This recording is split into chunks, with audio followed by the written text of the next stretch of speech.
Again, welcome. We are going to continue with the chapter 1, part 2 concepts to in nutrition. If you remember nothing else from the previous lecture, remember these 6 key nutrition concepts. They are the foundation for this entire course. Number 1, most food are mixtures of nutrients. Number 2, variety, moderation, and balance are the keys to healthy diet. Number 3, food is the best source of nutrients. Number 4, foods and nutrients are just one of many components of health. Number 5, malnutrition includes overnutrition as well as undernutrition. Number 6,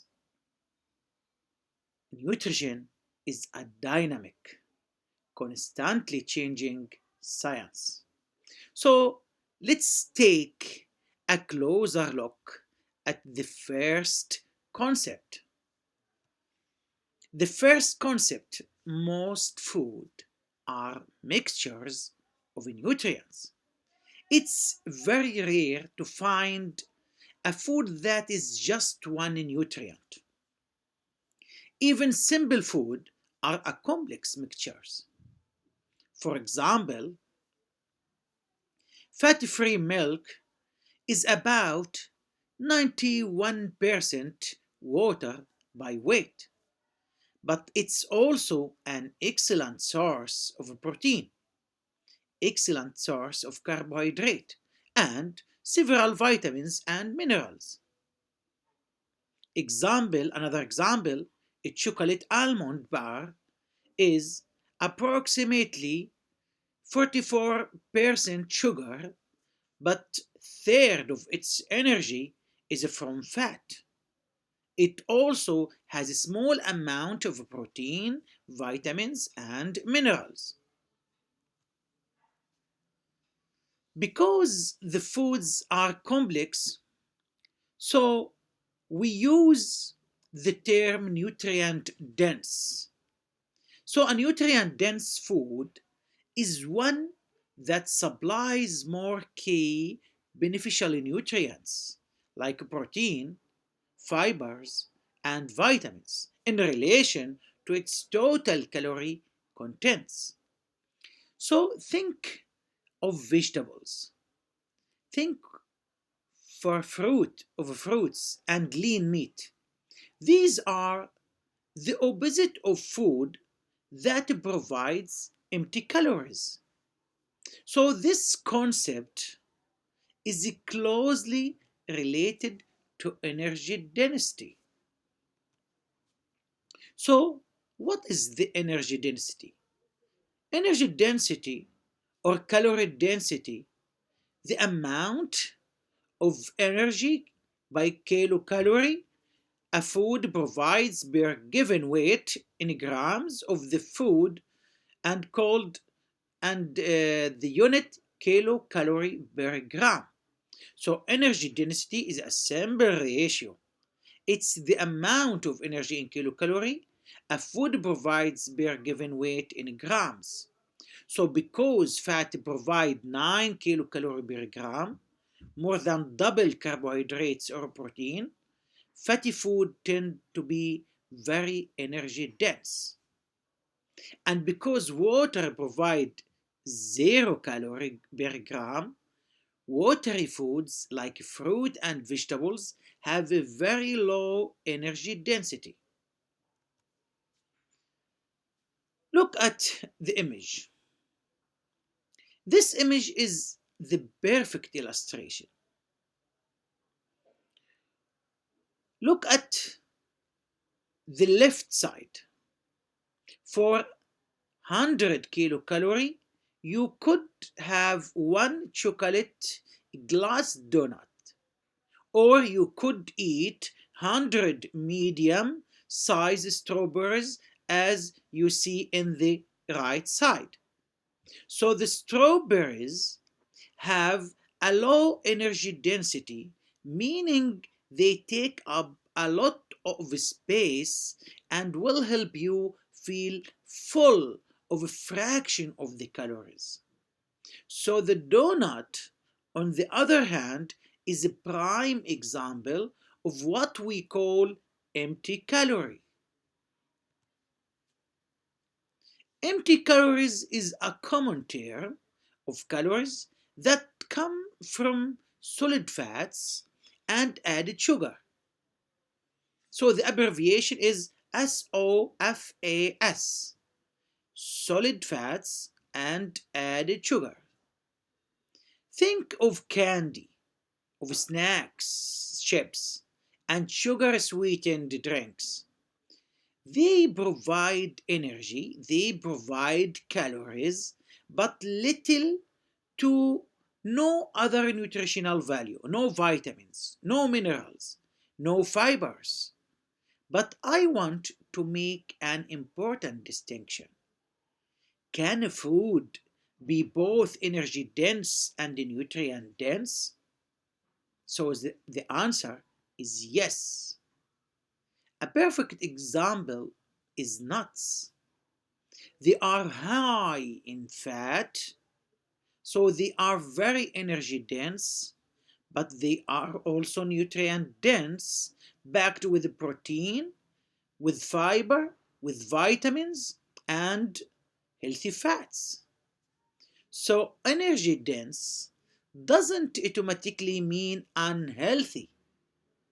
This is why we must apply our second key concept to our choices: variety, moderation, and balance. So, this concept is the core of healthy eating. No single naturally occurring food is perfect. None contains all nutrient your body needs in the right amount. Therefore, you need variety. This means eating different kinds of foods from each food group as shown in this figure, this my plate diagram. You need moderation. This means eating a reasonable amount. It involves getting enough nutrient to meet your need while avoiding excessive amounts. And you need balance. Balance means creating dietary pattern that contains variety of nutrient dense food and limits food and beverages that are high in empty calories. So let's look at one more comparison to drive this point. Here we have two cups. On the left, on the left, fat-free cow's milk. On the right, sugar-sweetened soft drink. Now, look at the calories. 83 verse 91. They are very similar, approximately similar, but that is where the similarity ends. The milk provide 80 grams of protein, nearly 300 milligram of calcium, and significant amount of phosphorus and riboflavin and vitamin A. On the other hand, soft drink provides essential zero of all of those. No calcium, no protein, no phosphorus, no riboflavin, no vitamin A. This is a perfect illustration on nutrient dense beverages versus empty calories beverages. This comparison also highlights our third key concept. Concept number three: food is the best source of a nutrient. For most healthy people, the most reliable and economical way to get the nutrients and beneficial phytochemicals you need is to base your diet on a variety of whole and minimally processed food. Now, some people do have higher nutrient need, like older adult, like pregnant women, or people with certain digestive disorder. This has led to the rise of the dietary supplement industry. A dietary supplements is defined as a product like vitamins, product like minerals, herb, or amino acids that is intended to supplement the diet. However, there, there is a major critical catch you must be aware of regarding supplements. That catch is a piece of federal legislation from 1994 called Dietary Supplement Health and Education Act. The abbreviation is DSHEA. This law allows manufacturers to classify the nutrient supplement and herbal products as food, not as drugs. The consequences of this enormous supplements don't have to undergo the rigorous testing for safety and effectiveness that prescription medication do. The Food Drugs Administration, the FDA, doesn't regulate them as strictly. So the agency can only take action after supplement is already in the market and has been shown to cause harm. You might see seals of approval on some bottles, but these are from non-governmental labs. They only verify that products was manufactured properly and contains what the label says it contains. More is not always better. They do not guarantee that products is safe or that is actually work. This lack of regulation is why supplement can be risky, especially when taken in higher dose. So there is physiological dose and megadose. Physiological dose, the amount of a nutrient that is within the range of safe intake and enables optimal body function. And megadose, the amount that greatly exceeds the recommended amount, most common with supplements, can behave like drugs and cause toxic side effect.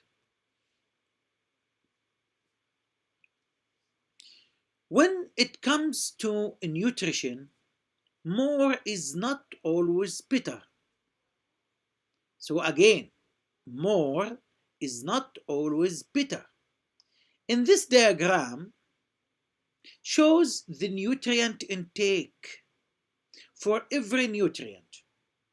There is a range of safe intake. The green area in the middle of in this figure is the physiological dose. This is the range of safe intake that allows your body to function optimally. If your intake falls below this, you become marginal or deficient, which leads to disease. On the other hand, but if your take goes above the safe upper limit, you can reach megadose. So a megadose is the amount, again, megadose is the amount that greatly exceeds the recommendation, and it almost always results from supplement consumption. In megadose, the nutrient can stop acting like a nutrient and start behaving like a drug, which can cause toxic side effect and, as a chart shows, even death. This leads us to our four key concept. Concept number four, food and nutrients they contain are one of many components of health. Food is powerful. Eating food with vitamin C will cure scurvy, but nutrients are not a magic cure for all ailments.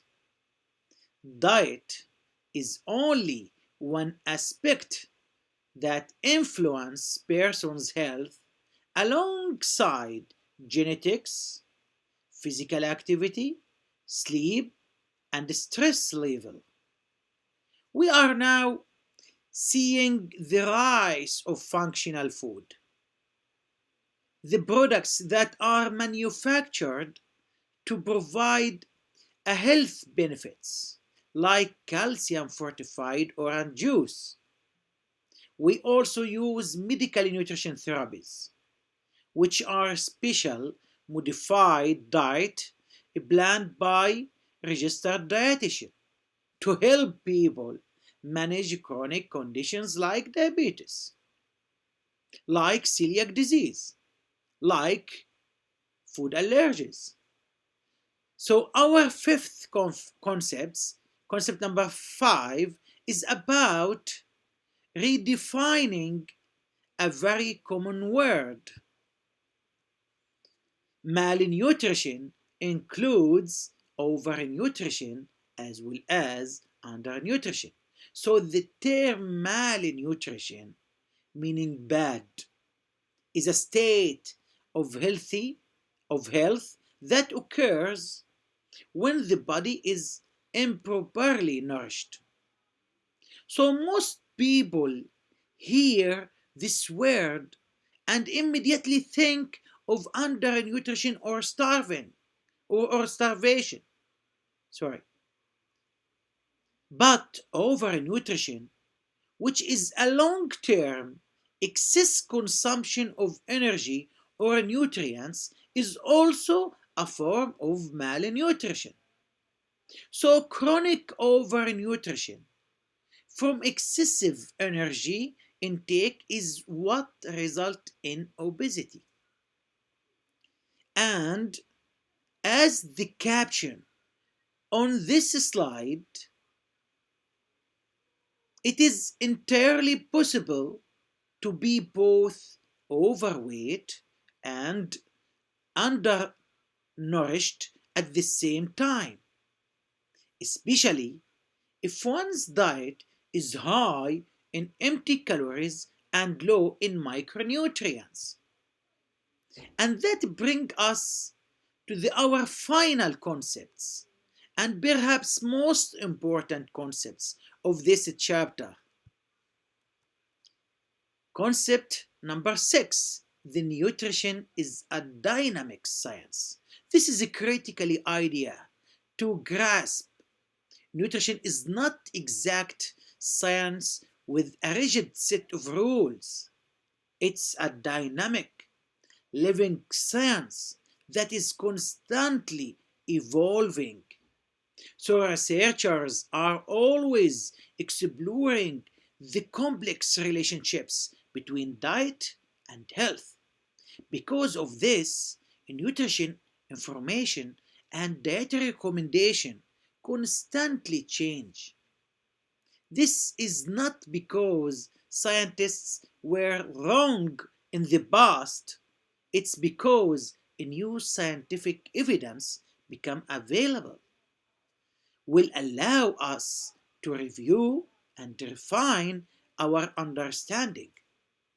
So our job as a youth, as student, as lecturer, as researcher is to learn how to evaluate this new evidence as it emerges. So let's quickly summarize this part 2 in the chapter 1.